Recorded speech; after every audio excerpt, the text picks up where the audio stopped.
Last year, American consumers moved $340 billion in liquid savings directly into assets that began losing value the moment they signed the paperwork.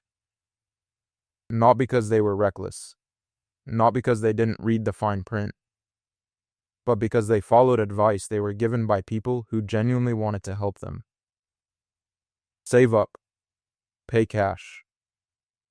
Own it outright. No debt. No interest. Clean conscience. Here's what the data actually shows.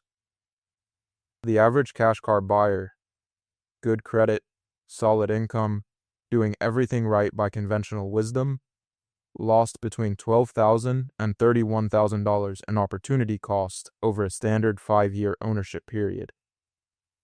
Not from the car depreciating. Everyone expects that. From a mechanism almost no one talks about, and here's the thing. It has absolutely nothing to do with interest rates. What's stranger is this. Dealerships in certain market conditions quietly prefer cash buyers. Not because cash is better for you, for a reason that has everything to do with how dealerships actually make their money, and almost nothing to do with the price on the window sticker. We're going to break all of that apart today, completely. I want to be clear about something before we go further. The advice to avoid debt, the Dave Ramsey framework, the Reddit personal finance playbook, the guidance most people received from their parents, that advice is not wrong in the context it was designed for. For revolving credit card balances at 24% interest, that advice is exactly right. For a car note at 4.9% on a vehicle you need, the logic does not transfer. And most people never notice they made a category error. They applied consumer credit rules to a structured installment purchase and then called the result financial discipline. Meanwhile, the people managing institutional capital, university endowments, family offices, pension funds, don't operate on the axiom that debt is the enemy. They operate on a different question entirely. They don't ask, should I use debt or not? They ask, what is the cost of this capital, and what can it produce elsewhere? That's not a philosophical difference. It's a mathematical one. And it's not reserved for people with $10 million in a family office. It's accessible to anyone with a calculator and 20 minutes. This is not a video telling you to go into debt. I want to say that directly. What we're going to show you is a specific capital allocation framework, one that treats your savings as a productive asset rather than a transaction fund, and a negotiation structure that most dealerships will never voluntarily explain to you, because it works against their margin. The framework works for a 28-year-old buying their first real car. It works for a 45-year-old upgrading their daily driver. And there are 3 specific scenarios where it doesn't work at all. We'll get to those, because intellectual honesty demands it. Let's start with the actual math that changes everything, because most people are solving the wrong equation. You have $35,000 saved. You need a $35,000 car. The cash buyer's instinct is, spend the $35,000, own the car, pay 0 interest. It's logical. It feels clean. But it's answering the wrong question. The question isn't, how do I avoid paying interest? The question is, what is the best deployment of $35,000 over 60 months? Those sound similar. They are not. They have completely different answers. And one of them makes you significantly wealthier by the time the loan would have been paid off. Here is the structural mechanism. The thing this video is actually about. If you finance that $35,000 vehicle at 4.9% annually, which is achievable today with a credit score above 720 on a new vehicle, your total interest cost over 60 months is approximately $4,600. That is your cost of capital. Now, if that same $35,000 remains deployed in a diversified index fund returning 8 to 10% annually, A, conservative assumption based on 30-year broad market averages, it grows to somewhere between $51,000 and $54,000 over the same 60-month window. Your cost, $4,600 in interest. Your gain, $16,000 to $19,000 in growth. The net delta is $11,000 to $15,000 in your favor. Not from picking stocks, not from timing the market, just from understanding that the spread between your borrowing rate and your asset return rate is a number that matters. That spread is called positive carry. It's how institutional capital works at every level above retail. And you just accessed it on a car purchase.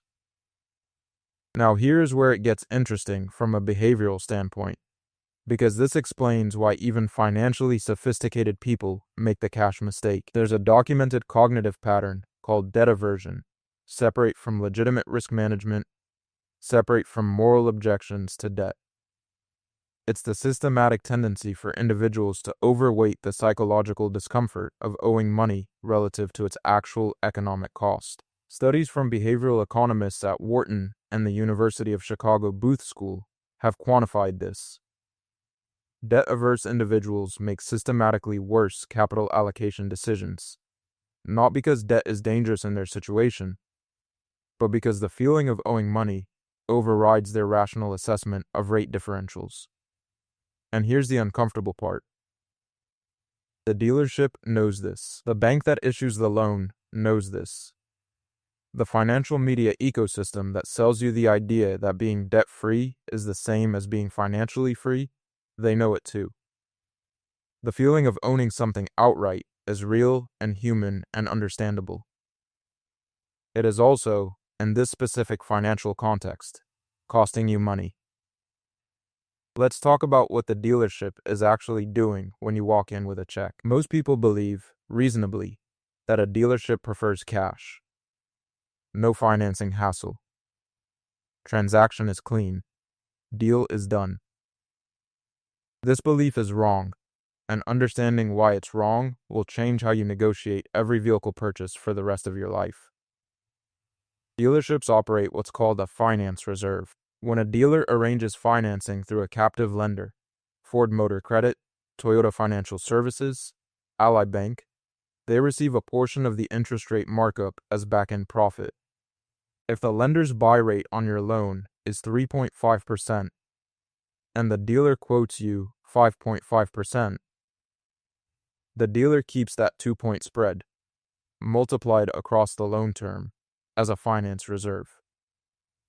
On a $35,000 loan over 60 months, that spread is worth roughly $1,400 to $2,200 to the dealer, invisible to you, fully legal, baked into the structure. When you pay cash, you remove that mechanism entirely.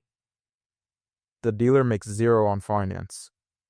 This means the dealer's total profit on your transaction drops, and you've eliminated a negotiating lever you didn't even know you had. Here's how a structurally informed buyer uses this. You walk into the dealership with a pre-approval letter from your credit union or bank. You know your rate. You have a ceiling. You are not dependent on dealer financing. But, and this is the key, you don't reveal that immediately. You negotiate the purchase price of the vehicle first. Get the out-the-door number as low as possible. Then, and only then, you bring up financing. At this point, the dealer may offer you manufacturer incentive financing, 0% for 36 months, 1.9% for 60 months, to capture back-end revenue. You evaluate whether that rate beats your pre-approval. If it does, you take it and keep your pre-approval cash deployed. If it doesn't, you use your pre-approval and walk with a better rate. You are not being deceptive. You're sequencing information strategically, the same way any institutional buyer sequences a negotiation. The dealership does this every single day with every single buyer. You're simply doing it back. There's one more layer to this that most people never connect to a car purchase, and it's arguably the most consequential over a 10-year window. An auto loan, managed correctly, builds something the cash purchase cannot: a structured installment credit history. FICO scoring models weight credit mix, the combination of revolving credit and installment loans, at 10% of your total score. More importantly, on-time installment payments compound over time into a credit profile that lowers your cost of capital across every future financial product: mortgages, business credit lines, home equity loans.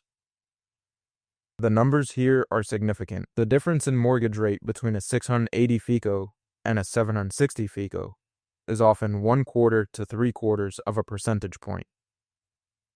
On a $400,000 30-year mortgage, that difference is between $30,000 and $90,000 in total interest paid over the life of the loan. The car loan is not just a car loan. It is a credit-building instrument, and the cash buyer exits the transaction with a paid-off vehicle and zero credit profile benefit. You are either building the track record or you're not. There is no neutral option. I want to pause here, not to recap, but to reframe what's actually at stake. Because this isn't just about one car purchase. The average American buys between 9 and 13 vehicles over the course of their lifetime. If each of those purchase decisions triggers the same cash deployment reflex, even with conservative return assumptions, even with imperfect execution, the cumulative opportunity cost differential between a lifelong cash buyer and a lifelong structured buyer runs between $180,000 and $420,000. That number is not dramatic. It is arithmetic. It is compounding applied consistently over 40 years of vehicle purchases. And it means that how you choose to pay for your next car is not a transaction decision. It is a long horizon wealth decision wearing the disguise of a short-term purchase. What we have not covered yet, the specific financing structure that makes this operational, because not all auto loans are created equal, and a badly structured loan eliminates every advantage I just described. We're going to walk through that step by step.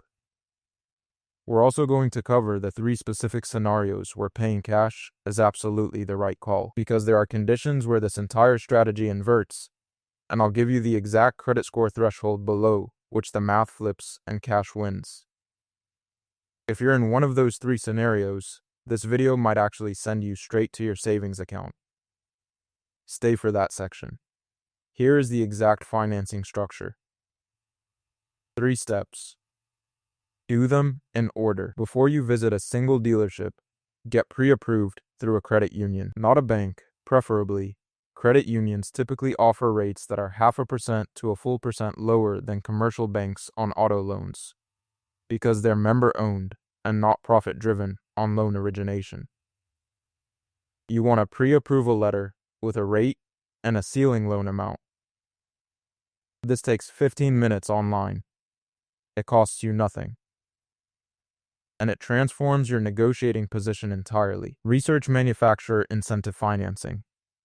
Automakers routinely offer subsidized rates, sometimes 0%, through their captive lenders to move inventory. These are advertised, but not always prominently. Check the OM website directly. If the manufacturer rate beats your credit union rate, you take the manufacturer rate.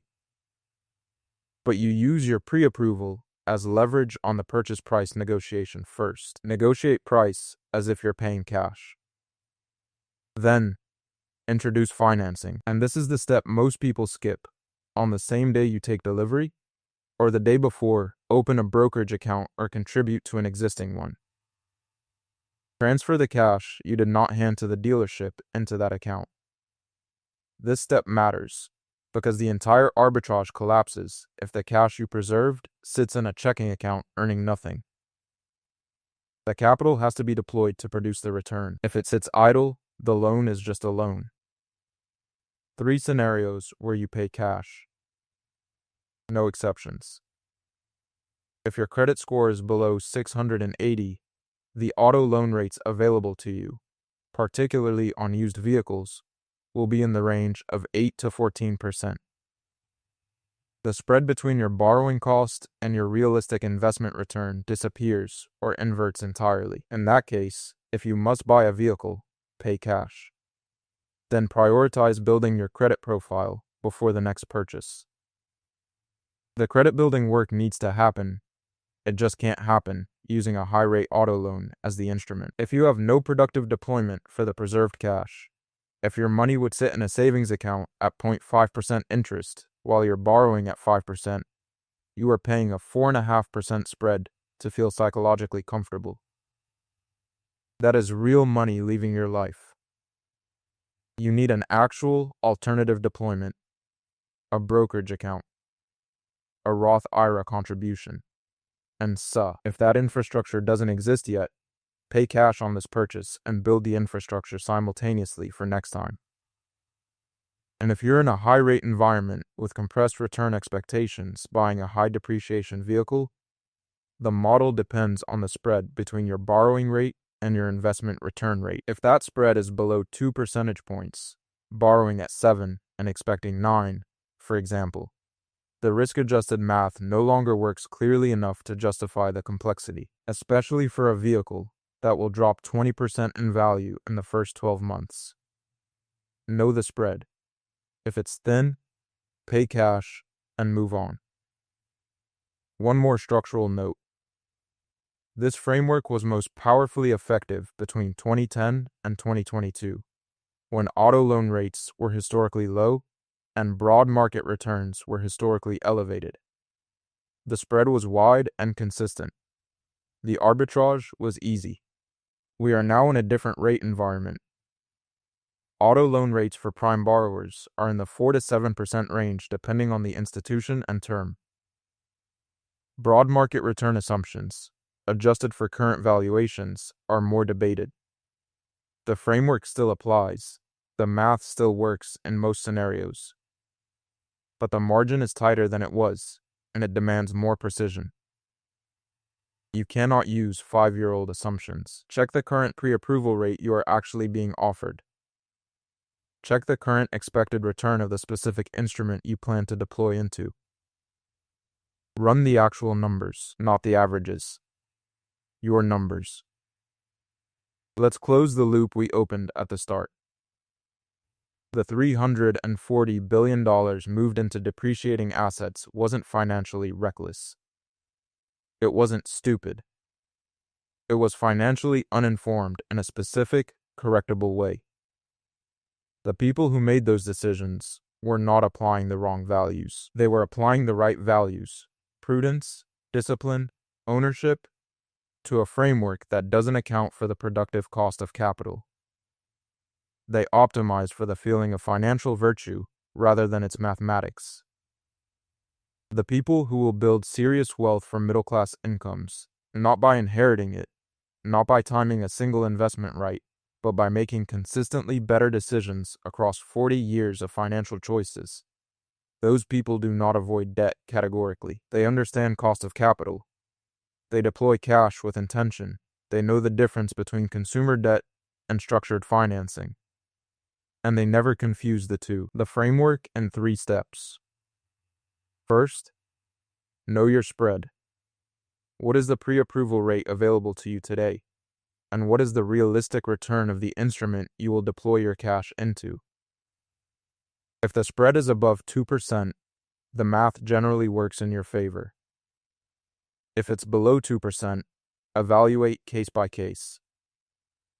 Second, sequence the negotiation correctly. Pre-approval letter first, purchase price negotiation second, financing reveal third. Get the out-the-door number before you let the dealer know you're open to their financing. Third, deploy the preserved capital the same day. Don't let it sit.